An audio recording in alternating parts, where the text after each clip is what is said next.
Bonjour à tous et à toutes, j'espère que vous allez bien. Aujourd'hui, j'aimerais discuter avec vous du sujet de la dépense de son argent. Donc voilà, l'argent, on sait tout ce que c'est, hein, c'est un transfert de biens qu'on a utilisé pour à peu près permettre d'avoir une échelle de grandeur pour à la fois pour acheter une patate ou une épée ou alors acheter quelqu'un qui va nous faire, qui va nous construire quelque chose, etc. Ça a été un moyen de récompenser les gens et de les récompenser en utilisant quelque chose qu'ils sont sûrs d'apprécier, qu'ils sont sûrs de pouvoir utiliser. Voilà. C'était le principe de l'argent. Si je fais une vidéo pour vous parler de l'argent et surtout la dépense de l'argent, bien évidemment, ça ne concerne pas l'argent que vous allez utiliser pour vivre de manière générale, sur la nourriture, sur l'alimentation, sur tout ce que vous voulez, ni l'argent que vous allez utiliser sur l'investissement, parce que je ne pense pas avoir les compétences pour vous dire quoi faire vis-à-vis de l'investissement, ni ce qu'il faut, ni ce que je vous conseille, ni rien. Chacun fait sa vie et voilà.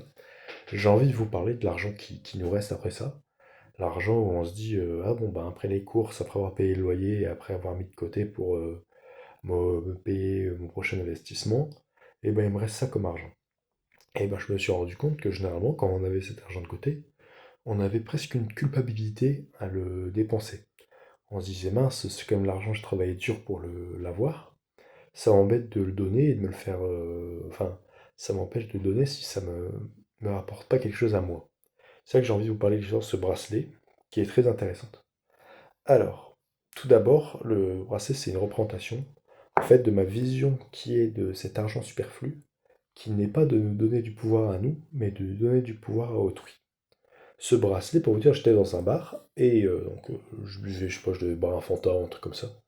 Et il y avait ces bracelets-là, ça avait rien à faire dans un bar, avec une petite ardoise au-dessus.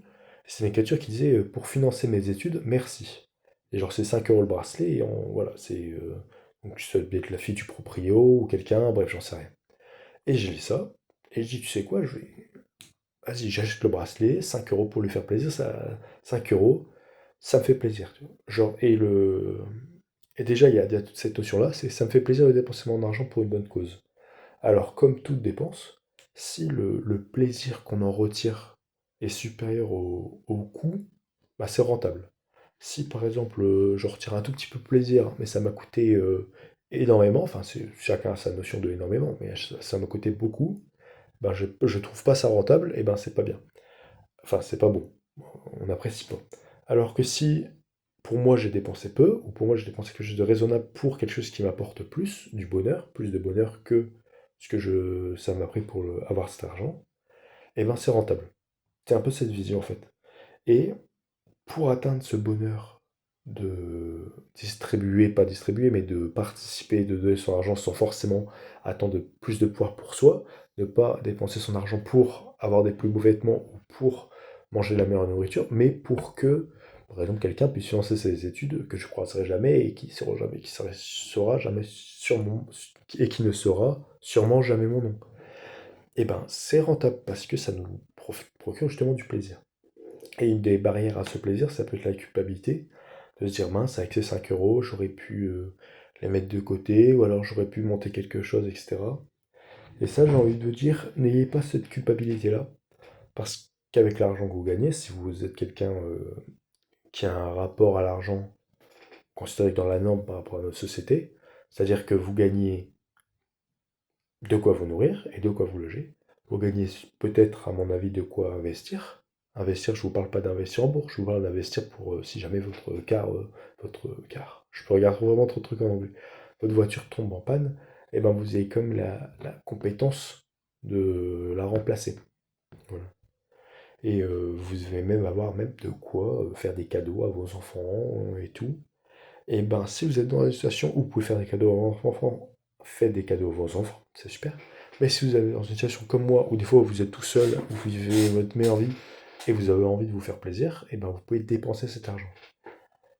Et cet argent, s'il n'est pas déjà planqué dans un compte, etc., vous le dépenserez. Parce qu'il y a des gens qui ont fait des bacs plus 50, qui se sont réunis en équipe de 100, et dont le but est d'analyser exactement comment est-ce qu'on peut faire pour que la personne dépense, comment est-ce qu'on peut faire pour que si, comment est-ce qu'on peut faire pour que le plus de nos produits s'écoulent, etc.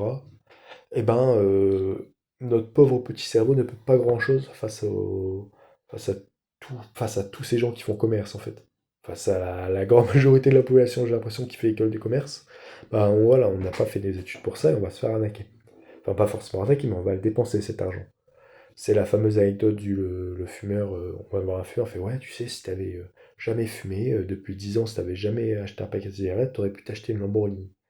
Et la personne et le fumeur regarde la personne qui lui a dit ça et lui dit bah toi, elle est où ta Lamborghini? Et l'autre il dit bah j'en ai pas, bah voilà, parce que t'as dépensé ton argent autre part finalement. On dépense tout notre argent autre part. Alors, quand on regarde cet argent et qu'on se dit ok, je vais peut-être le dépenser, et vous regardez, vous faites ok, plutôt que payer un coca, je vais peut-être prendre un verre d'eau et payer un bracelet parce que j'ai vu une affiche marrante pour mes études SVP. Ou alors j'ai croisé quelqu'un qui m'a demandé une bière et je lui ai donné et tout. Ben voilà, ça fait plus plaisir. Et même on parle de ça, ça peut être des choses bien plus banales, par exemple. Ça rentre un peu dans la notion d'alimentation, parce que généralement, si on paye plus cher, on a plus de qualité. Mais payer plus cher un produit français, ça fait partie de c'est pas forcément rentable pour mon portefeuille, mais c'est rentable pour mon âme. Et je pense que le portefeuille a de plus en plus d'emprise sur l'âme. On a trop tendance à se dire, ah, ça me brise le cœur de dépenser un billet, alors que non, en fait, et c'est pas le geste qui nous fait mal, parce on sait que c'est rentable pour nous à la fin, on sait que ça nous fait plaisir de faire plaisir aux autres. Mais c'est vraiment le côté, l'idée qu'on dépense son argent, en fait. L'idée de dépenser son argent, l'idée de, ben, ouais, mais déjà, on est une des seules générations dans l'histoire du monde à pouvoir avoir de l'argent de côté, hein, parce que dans le reste de l'histoire du monde, les gens, les SDF, je pense pas qu'ils vivaient aussi bien qu'aujourd'hui. Et il y a beaucoup de gens qui vivaient comme des SDF. Et donc voilà, profitons un peu de cet argent, si vous avez la chance d'en avoir un peu de côté pour faire des cadeaux d'anniversaire. Et si un jour vous tombez sur un bracelet, bah, n'ayez pas la culpabilité de vous dire ah, ouais, mais si jamais il m'arrive un truc ou si jamais non, bah gère tes dépenses, fais en sorte d'avoir ben voilà, après chacun gère ses dépenses, chacun a sa propre vision. Je pense pas avoir les connaissances ni l'envie de vous dire quoi faire, puisque qui suis-je? Mais n'ayez pas cette culpabilité de dépenser votre argent pour des choses qui vous paraissent sympas ou même mignonnes, hein. Je vois demain je regarde, par exemple, il y a pas longtemps, enfin, pendant quelques années, je faisais un vide-grenier et j'avais ramené des BD Science et Vie Junior. Et il y avait un Science et Vie Junior, dinosaure. Et bon, là, c'était dans une journée basique, hein, je ne demandais pas grand-chose, mais je m'en fichais un peu, c'était pour être dans le côté vendeur de brocante et tout, j'aime bien. Et ben là, il y a un gamin qui vient et qui fait «Oh, les dinosaures et tout», et il était trop content. Et grand-père, il va faire désolé, enfin, pas désolé, mais il aime bien les dinosaures. Et je lui ai pris le magazine et je lui ai donné en mode ben tiens, prends-le. Me paye pas, bah, fais-toi plaisir, tu vois. Et ben ça, je pense que l'âme commence à reprendre le pouvoir sur l'argent. Et ça montre, et c'est grâce à l'âme qu'on a fait des nations.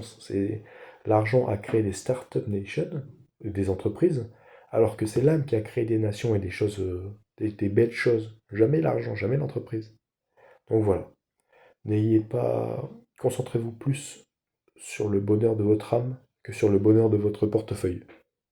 Tout en parlant bien sûr d'un argent superflu, hein, voilà. Je vous demande pas de vivre dans la misère et de sauter un repas sur deux, mais de nourrir tous les élèves que vous croisez en leur donnant 50 euros chacun si vous n'avez pas les moyens, ben, bien sûr que non. Mais dans vos responsabilités, voilà, faites plaisir à votre âme plutôt qu'à dépenser finalement votre argent dans autre chose, mais il sera dépensé parce que voilà, on vit dans une société tellement pointue que on connaît tous nos comportements, on sait exactement ce qu'on va acheter, pourquoi est-ce qu'on va l'acheter, qu'est-ce qu'il faut mettre en avant pour qu'on achète. Voilà, à partir de là, on dépensera et voilà, c'est normal de dépenser. Mais ne dépensez pas seulement pour vous, et n'ayez pas peur de dépenser pour autrui aussi. Voilà, c'est un peu ce que je voulais vous dire. Sur ce, je vous dis à la prochaine. Allez, bye.